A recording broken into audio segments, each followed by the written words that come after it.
berarti ya. Bisa sekali itu. Nah, ini anak-anak muda nih. Jadi Iya. bisa juga dipelajari untuk mereka ya. Iya, jangan mengaku modern, jangan mengaku update kalau belum kenal Agustinus. Wih, bagus itu Romo ya. Iya, Agustinus. Mari kita duduk dan berkumpul di sini, hilangkan duka lara dan beban di hati, mendengarkan renungan yang menginspirasi. Pojok Iman. Halo Bapak Ibu, Saudara-saudara yang terkasih, salam sehat penuh kerahiman Tuhan, salam katekese. Berjumpa dengan Pojok Iman di mana kita menggali pengalaman-pengalaman sebagai pengalaman iman yang syukur bisa dibagi-bagi, berbuah pada Anda dan saya menjadi master of story. Dan kali ini saya punya tamu yang luar biasa, masih muda, energik, waduh luar biasa deh.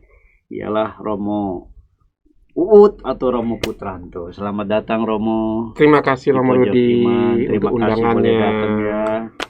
Salam sehat selalu. Salam sehat dan tetap Amin. semangat. Saya sengaja menghadirkan Romo Uut karena kita mau bicara pada sesuatu yang menurut saya ini menjadi khasanah warisan iman, tapi jarang-jarang dibahas. Semoga kalau dibahas bisa menjadi pengetahuan yang meneguhkan, khususnya bagi umat Kristiani kita, umat-umat Katolik dimanapun kita berada.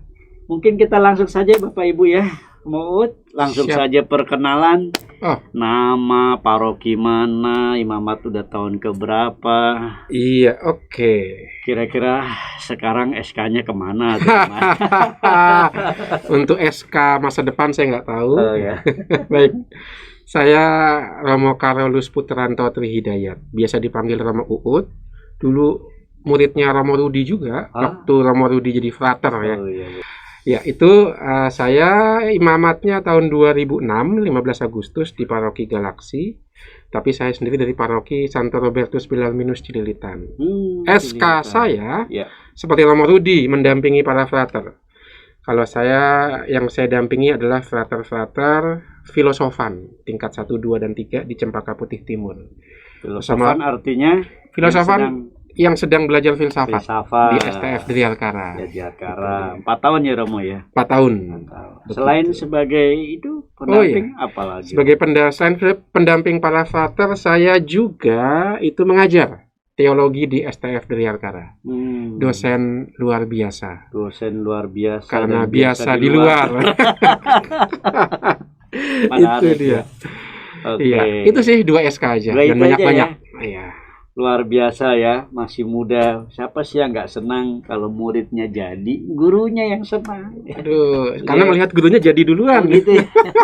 Iya. Lihat ya, sudah bersinar luar biasa. Itulah. Terima kasih Yes. Romo Uut dengan segala hal-halnya, juga termasuk keahliannya ya, dia sebagai dosen teologi. Kita akan bertanya-tanya tentang Bapak Gereja. Siapakah Bapak Gereja? Dan kenapa itu diistilahkan dengan Bapak-Bapak Gereja? Istilah ini mungkin hanya diketahui bagi mereka yang pengen jadi pastor, saudara-saudari.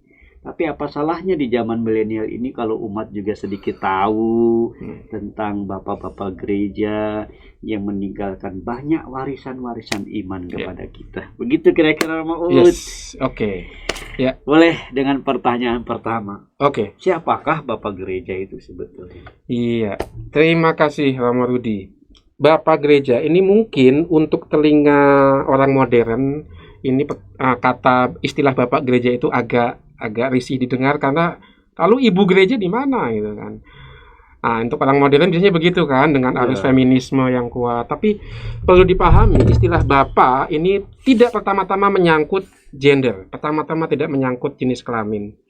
Istilah Bapak itu lebih berarti mengarah kepada dia yang menjadi asal mula, dia yang menjadi sumber yang bisa diandalkan. Nah, itu istilah Bapak. Maksudnya ke sana, yang bisa diandalkan untuk kehidupan baik fisik maupun rohani. Nah, maka istilah bapak-bapak gereja mengatakan bahwa dari tokoh-tokoh inilah gereja itu mendapatkan peneguhannya. Peneguhan apa? Peneguhan iman. Dengan bantuan bapak-bapak gereja, kita umat dapat lebih memahami apa yang mau disampaikan oleh Kristus dan para rasul. Itulah bapak-bapak gereja. Itu ya. Mereka lebih dengan refleksi pemikirannya itu bisa mengungkapkan bahasa iman sehingga bisa membantu umat untuk bisa mengerti apa yang dimaui oleh Tuhan melalui gerejanya. Dan itu dari periode ke periode, tahun ke tahun gitu ya? Ya, betul. Jadi selalu ada ya? Selalu ada. Kita menarik bahwa bapak-bapak gereja itu sebenarnya dimulai itu sudah sejak abad pertama. Jadi tahun 90-an tuh sudah muncul bapak-bapak gereja. Ya, biasanya para ahli menyebut bapak gereja yang pertama itu Clemens, Clemens dari Roma ya. Nah, itu yang disebut sebagai bapak-bapak gereja apostolik. Jadi siapakah bapak gereja apostolik? Yaitu mereka yang secara langsung mengenal para rasul, atau yang pemikirannya dipengaruhi oleh para rasul di abad-abad pertama, abad kedua. Para rasul nggak termasuk bapak gereja ya? Oh enggak, dia apostolik. Yesus ya, Dia murid Yesus, dia lebih tinggi levelnya. Gitu. Nah, di bawah mereka lalu ada bapak-bapak gereja ya, yang menafsirkan ajaran para rasul itu untuk komunitas masing-masing. Ada berapa kira-kira ya Romo ya kalau bisa tahu? Nah, daftar resmi nggak ada ya. Nggak ada ya, daftar resmi tidak ada, tetapi kita bisa membayangkan rentang waktunya itu antara abad pertama sampai abad ke-7. Waduh, abad pertama 7. Iya. Biasanya orang untuk gereja barat itu memikirkan penutupnya itu adalah Paus Gregorius Agung. Wow. Atau juga Isidore dari Seville, dari Spanyol. Nah, itu menutupnya. Itu penutupnya itu. Mengawalnya tadi bapak-bapak apostolik Clemens dari Roma ya. Oh ya. Paus Roma. Jadi rentang antara itulah ada banyak bapak-bapak gereja. Bapak-bapak gereja ya. Yang terkenal yang biasa kita ketahui apa aja itu Romo? Saya selain Clemens. Kita banyak ya. Dan biasanya dibagi dua, bapak-bapak gereja timur, bapak-bapak gereja barat. Ya. Ada timur, ada barat. Ada barat, ada timur. Kenapa itu bisa begitu? Karena timur itu lebih ke spekulatif. Timur itu lebih berani berkreasi dalam pikiran. Mereka lebih bebas, rasional dan fantasinya, imajinasinya tuh kuat. Maka gereja timur cirinya seperti itu. Sementara gereja barat itu lebih lurus, doktrinal. Doktrin. Ya, dogma. Gereja timur lebih ke spekulasi yang, misalnya sebagai contoh yang sederhana, perdebatan Trinitas itu kan lahirnya di timur. Di barat kan tidak pernah ada perdebatan Trinitas. Karena memang lebih hidup diskusinya tentang iman, lebih berani gitu loh, mempertanyakan iman, mencari rasionalitas iman, mempertanyakan Trinitas itu bagaimana, lebih berani di timur. Di timur tuh ya. Timur tuh wilayah mana aja sih? Timur itu disebut timur. Ya. Timur itu yang dulu ada di bawah Kekaisaran Romawi Timur, dengan pusatnya Konstantinopel. Konstantinopel itu ya? Ya. Jadi di sana ada Yunani ada juga, Yunani, ada Yerusalem, ada Antioquia, ada itu Alexandria. Maka bisa dikatakan Turki ke Asia. Sementara Barat itu yang dikuasai gereja Romawi, Kekaisaran Romawi Barat, Italia, Eropa Barat, sampai ke Afrika Utara itu masuk Barat itu. Kita Indonesia? Kita masuk ke gereja Barat ya? Karena di bawah Paus di Roma, bukan di timur kejauhan, di Barat juga jauh. Kita buat sendiri. Iya itu. Enggak ya? Jadi ada dua arus ya, timur dan barat. Iya. Dan masing-masing ini bapak-bapak gereja meninggalkan warisan-warisan yang memperkaya gereja ya? Iya, luar biasa itu. Sebagai contoh untuk tadi kan udah ya bapak-bapak apostolik ya, yang mengenal para rasul, kemudian juga yang dipengaruhi oleh pikiran para rasul. Tapi juga ada bapak-bapak apologetik, yaitu para pemikir teolog gereja timur dan barat yang berani membela iman secara dengan akal untuk melawan serangan-serangan dari budaya pemikiran lain ya. Misalnya Tertullianus ya. Tertullianus itu mengatakan bahwa upacara agama yang paling tepat itu ada dalam gereja. Yang lainnya itu lebih ke apa ya? Meniru dari upacara yang ada dalam gereja. Misalnya contohnya seperti itu, Tertullianus, lalu juga ada Justinus Martir yang karena membela imannya juga menumpahkan darah untuk iman yang dia pikirkan. Nah, itu bapak-bapak apologetik. Ini bapak-bapak apologetik. Apologetik dari kata apologia, membela iman. Membela iman. Itu. Maka mungkin kalau saudara-saudari pernah mendengar Christian Prince, YouTuber. Oh ya. Kurang lebih seperti itulah bapak-bapak apologetik. Ya, dia membela iman ya. dengan online gitu ya. Iya, nah, itu ya. dengan retorikanya, bahasanya, termasuk bapak gereja enggak? Christian Prince enggak, dia anak mungkin, bukan bapak. Ya. Cucu itu. Tapi kurang lebih seperti itulah bapak gereja membela iman. Kayak gitu, apologetik. Ya. Ada lagi Remo? Ada lagi ya, yang disebut bapak-bapak besar. Nah ini nggak banyak. Bapak-bapak besar gereja barat itu ada 4, mulai dari Ambrosius, Agustinus, Hieronymus, dan terakhir itu, nah itu dia, saya lupa itu siapa, itu ada 4 pokoknya ya. Nah, lalu dari gereja timur juga ada Cyril dari Alexandria, Basilius, Gregorius, dan siapa, Athanasius. Itu dia, itu jadi yang disebut bapak-bapak besar atau yang disebut sebagai doktor. Jadi tidak semua bapak-bapak gereja itu disebut doktor, doktor gereja. Hanya ada 8 dokter gereja, yaitu bapak-bapak besar ini. 4 dari barat, 4 dari timur. Tetapi yang menarik apa? Yohanes Paulus II itu mengangkat dokter gereja, seorang perempuan, remaja, Santa Teresia dari kanak-kanak Yesus. Wow. Itu pun dokter gereja. Menarik itu. Karena dengan tulisan refleksinya buku harian sebuah iman, sebuah jiwa, itu dia bisa membahasakan Injil dengan memikat, dengan menarik. Bahkan buku hariannya Santa Teresa dari kanak-kanak Yesus ini menjadi bacaan rohaninya Santo Yohanes ke-23. Wow. Seorang paus yang bacaannya itu adalah bacaan buku harian seorang anak remaja putri yang tinggal di biara Karmel. Paus itu Gregorius ke-23 ya? Yohanes ke-23. Bacaan rohaninya itu buku harian. Dua-duanya santo lagi itu ya. Dua-duanya santo kan? Yohanes Paulus II sama dan Yohanes ke-23. Nah, itu jadi memang sekali lagi ini bukan masalah laki-laki perempuan ya. Bahkan seorang perempuan muda pun bisa diangkat menjadi dokter. Yang dulu itu menjadi titel gelar untuk seorang teolog. Nah, itu dia. Atau intelektual ya. Sekarang ini justru remaja ya, yang dekat dengan kehidupan rohani. Itu persis kayak Beato Carlo Acutis ya. Saya rasa agak beda ya. Kalau ini dia menulis buku harian dan tulisannya itu luar biasa. Kalau Beato Carlo kan enggak ya. Iya, dia mengumpulkan Ekaristi ya, Ekaristi melalui dan semua orang yakin. Iya. Gitu, supaya ikut, papa mamanya juga ditobati. Iya. Biasa mah anak yang mentobatin orang tua ya. Betul. Ini orang tua sama anak ya. Itu dia. Maka usia muda bukan berarti bisa diremehkan. Bisa juga orang muda. Ini bapak-bapak gereja ya. Ya. Jadi kita tahu ya ada bapak apostolik, bapak apologetik, dan bapak-bapak besar. Ya. Sampai di situ aja, Roma, apa ada lagi kategori lain? Bapak-bapak gereja kurang lebih itu ya. Yang lainnya ya bapak gereja yang lain dengan biasa. Pokoknya itu yang mencolok ya. Itu yang mencolok. Itulah bapak-bapak gereja, dan ini menjadi tradisi dalam gereja Katolik ya. Tradisi dalam gereja Katolik, dan harusnya tidak hanya gereja Katolik. Nah, semua kekristenan itu punya dalam tanda kutip hutang iman dengan mereka semua ya.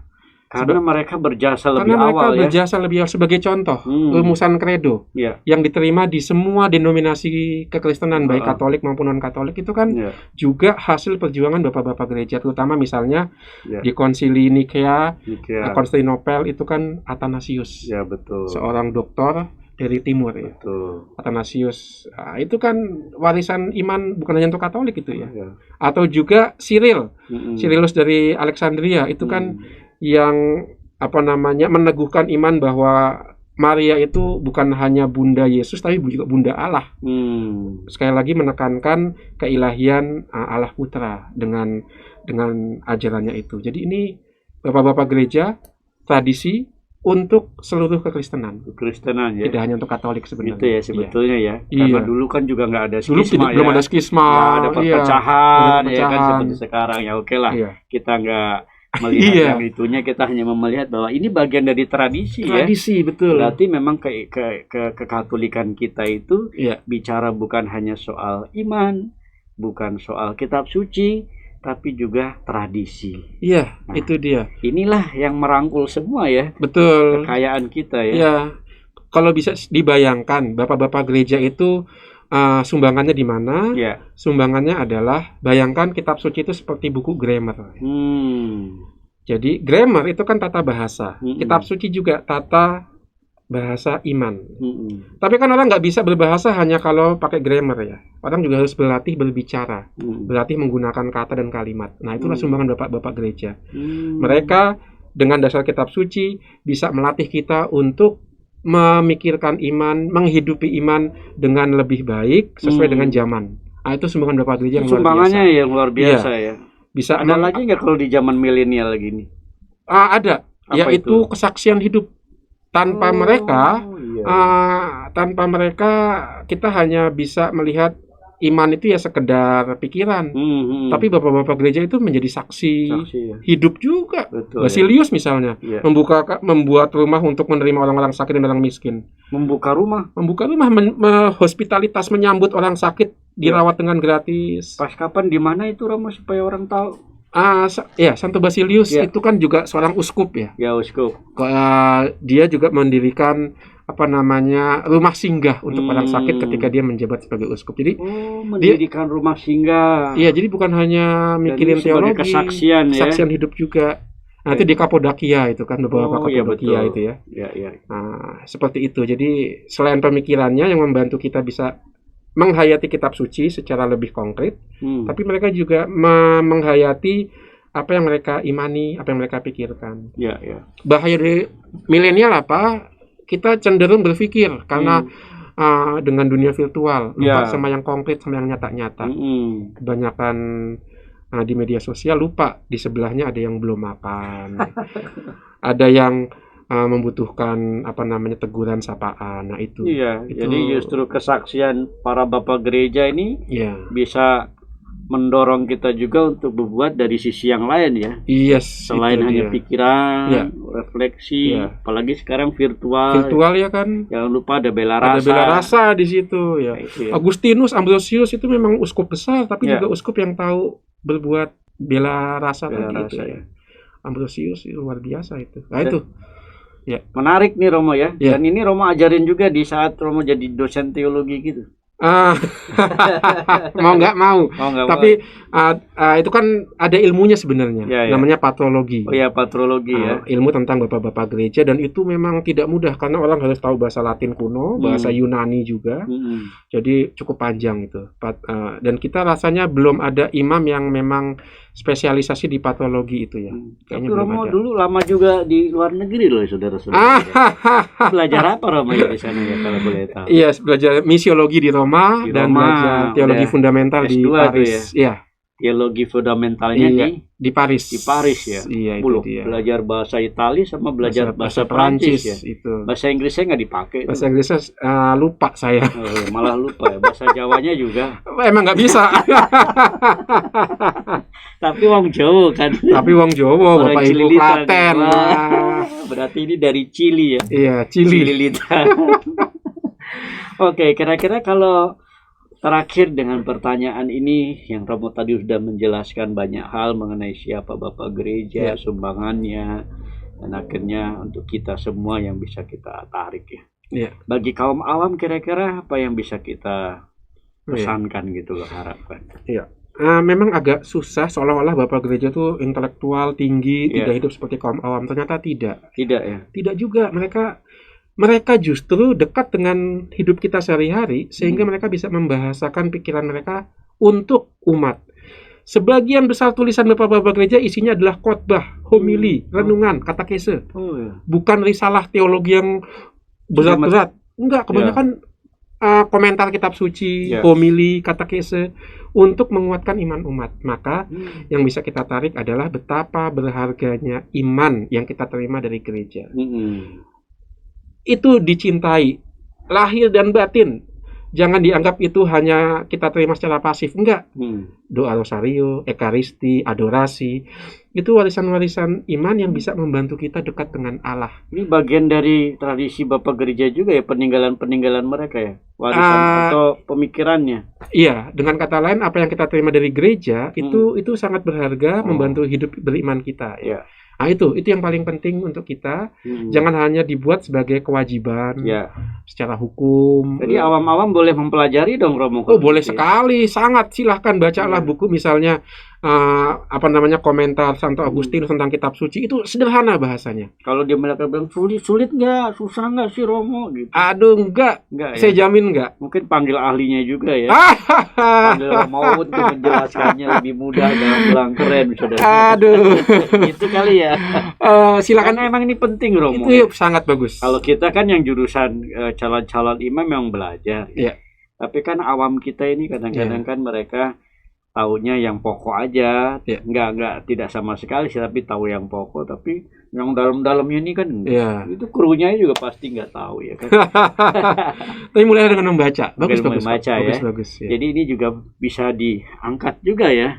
Bisa untuk awam mempelajari sana sini ya. Iya. Kalau anak muda bisa juga nggak ini? Kan bapak-bapak gereja disangka itu zaman jadul gitu. Wah, untuk anak-anak muda saya jamin kalau membaca bukunya, misalnya bukunya Santo Agustinus, itu klasik itu. Santo Agustinus bukan hanya bapak gereja Katolik, gereja Kristen. Agustinus adalah bapak budaya Eropa. Maka untuk anak-anak muda kalau mengaku nggak mau ketinggalan zaman, mesti kenal Agustinus. Karena kan kemajuan sekarang datang dari Eropa. Kalau mau mengaku nggak ketinggalan zaman, kenali Bapak Agustinus. Karena dia yang membuat Eropa seperti sekarang. Misalnya bukunya dia De Civitate Dei. Itu kan tentang landasan teologis untuk politik Eropa. Lalu buku dia tentang soliloquy itu yang Confessiones. Itu buku pertama yang isinya itu adalah bersifat psikologis, seperti analitis dari jiwa kita, psike kita. Dan dia menjadi bapak untuk ilmu bahasa itu semiotika modern. Agustinus itu. Nggak pernah ketinggalan zaman. Kadang kita taunya kan dia dulu urakan juga, pernah berandal itu juga. Kayak kita anak muda kan. Iya, mamanya sampai minta sama Ambrosius, doain supaya kabel tobat. Dan dua lagi, bukan hanya anak ya. Suaminya juga kan. Iya, itu dia.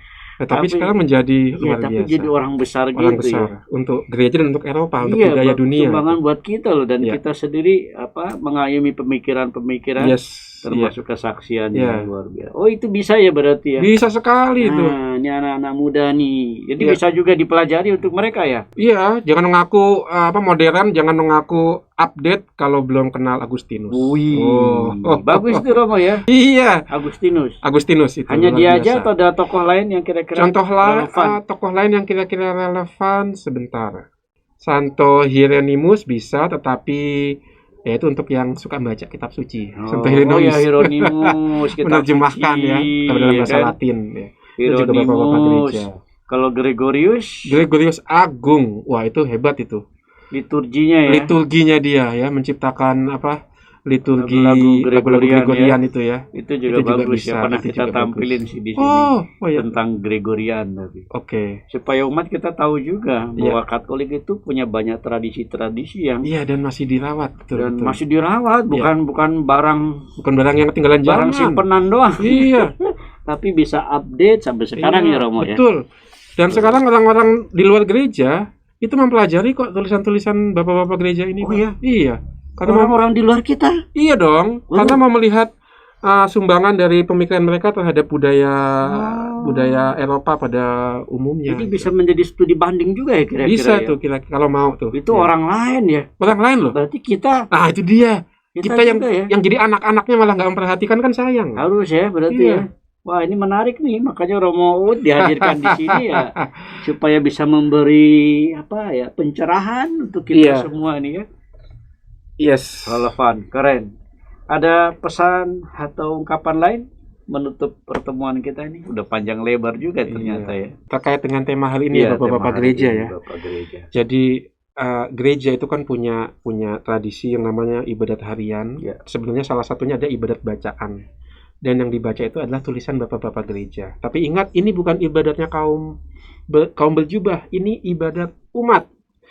Dengan kata lain, yuk kita semakin mengenal Bapak-bapak gereja. Saya jamin iman kita diteguhkan dengan tulisan-tulisan mereka yang tidak sulit, karena itu ditujukan untuk memperkuat iman umat, bukan untuk bangku kuliah. Yuk kita mulai Bapak-bapak gereja, mulai mengenal dan kemudian makin menyayangi. Iya, itu dia. Cakep Romaud. Yes. Terima kasih banyak Bapak Oke. Ibu Saudara yang terkasih. Itulah sekilas kita bicara tentang Bapak-bapak gereja, siapakah dia, bagaimana kesaksian dan pengaruhnya juga untuk kita bersama, termasuk di zaman sekarang ini ya Romo ya. Ya. Dan semoga ini ya berlanjut terus ya. Jangan lupa juga saudara-saudari subscribe ya kan. Itu sebagai bentuk dukungan untuk kita semua ya kan. Share ke banyak orang supaya bahan-bahan seperti ini, siapa tahu kan Romo Ud nggak sekali loh ya, ada beberapa Romo yang bisa 4 kali ya. Bapak gereja besok mungkin ada usulan lain di netizen, boleh juga ya diusulkan di dalam kolom kita. Terima kasih sekali lagi. Sama-sama, Romo Ud. terima kasih untuk undangannya. Bapak Ibu saudara yang terkasih, itulah sekilas pembahasan kita. Semoga bisa menambah pencerahan untuk hidup iman kita bersama-sama. Oke. Akhirnya Makan ketupat, minumnya jus. cakep, bisa juga ya pantun ya. Oke Luar dong. biasa. Makan ketupat, Minumnya jus. Tetap Tetap semangat. melayani Yesus. Yesus. Cakep. duka lara dan beban di hati, mendengarkan renungan. Thanks for watching, guys. Pojok Iman.